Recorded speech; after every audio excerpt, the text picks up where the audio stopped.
Hotep est bienvenue à la kémitosphère. La religion comme outil de colonisation, méthode et approche utilisée par la France pour coloniser la Corée. En Asie, plus précisément dans les pays comme Japon, Chine, Corée et Inde, il y a un dicton très populaire employé de manière différente selon ces pays, mais dont le fond de la pensée reste le même. Si tu abandonnes ta spiritualité pour pratiquer celle de ton agresseur, tu deviens son esclave à jamais. Fin de citation. La Corée a enregistré le record de la dynastie la plus longue de l'histoire de l'humanité. La dynastie Joseon qui va de 1392 à 1910, c'est-à-dire une famille a régné sur le pays pendant 518 ans. Pour briser cet exploit coréen, les Européens allés civiliser l'Asie vont être très fertiles en imagination.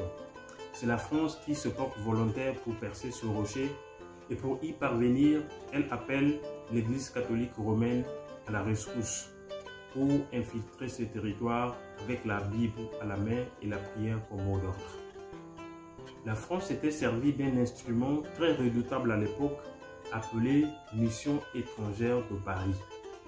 Cette mission étrangère de Paris a pour but principal d'évangéliser le maximum d'Asiatiques afin de réduire leur capacité de résistance à l'occupation coloniale qui allait suivre par après. Pour y parvenir, la France crée à partir de septembre 1831 un véritable vicariat clandestin à Séoul où vont prendre fonction dès 1836 trois prêtres catholiques. Le père Pierre Mauban, le père Jacques Chastan et Monseigneur Laurent Imbert. Ce dernier assume les fonctions de vicaire apostolique. En mars 1839, les services du contre-espionnage coréen réussissent à faire la lumière sur les activités d'endoctrinement clandestin de ces trois personnes.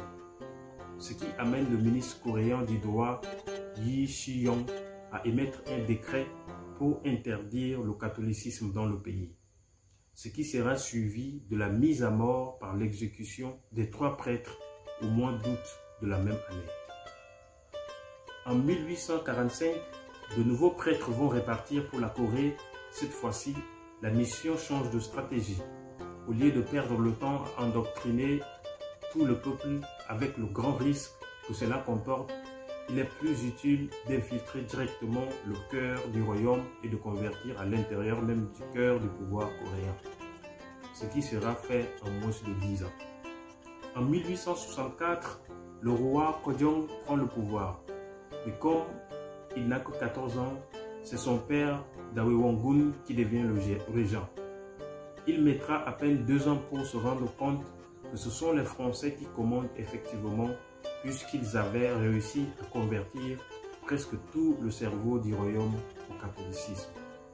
Lors de son énième refus d'avoir les relations commerciales avec la Russie, il découvre avec amertume qu'au fond, ces différents refus que ses conseillers et ses ministres s'obstinaient à maintenir étaient en réalité dictés depuis Paris à travers le clergé local qui a converti en secret grand monde à la cour royale.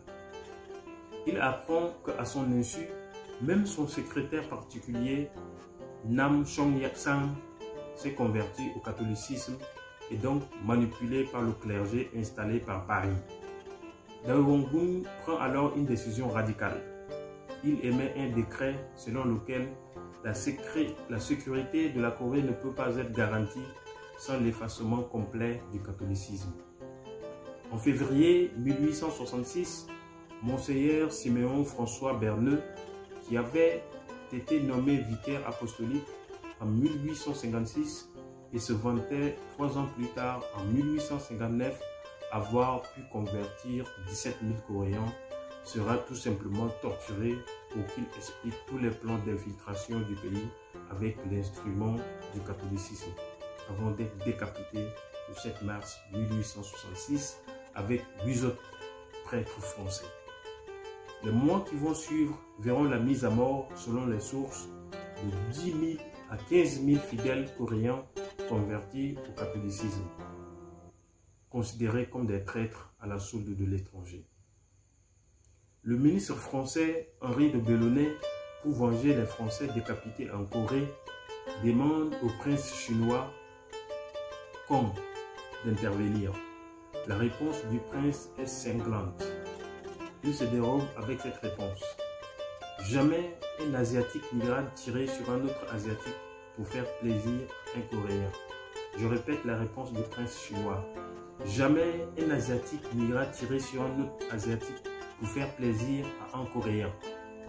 J'espère que Blaise Compaoré est en train de nous écouter. Henri de Bellonnet, c'est-à-dire le ministre français de l'OPE, doit se débrouiller tout seul. Il décrète que le roi de Corée est désormais déchu depuis France et que pour cette raison, rien n'empêche plus la France de conquérir ce pays.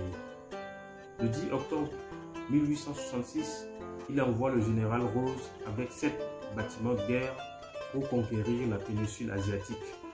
Après un mois, jour pour jour de bataille, c'est le 11 novembre 1866, avec un échec puissant, que ces militaires français vont fuir la Corée.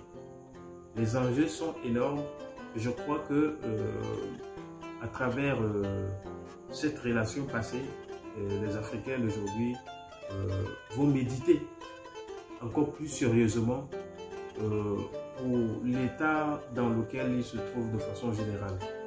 Parce que le combat est global et que ce soit le christianisme, que ce soit le catholicisme, que ce soit ces pays, l'ONU, l'OMS, tous ces instruments font partie des munitions employées selon les circonstances pour justement non seulement dominer l'Afrique, mais exploiter ses ressources naturelles.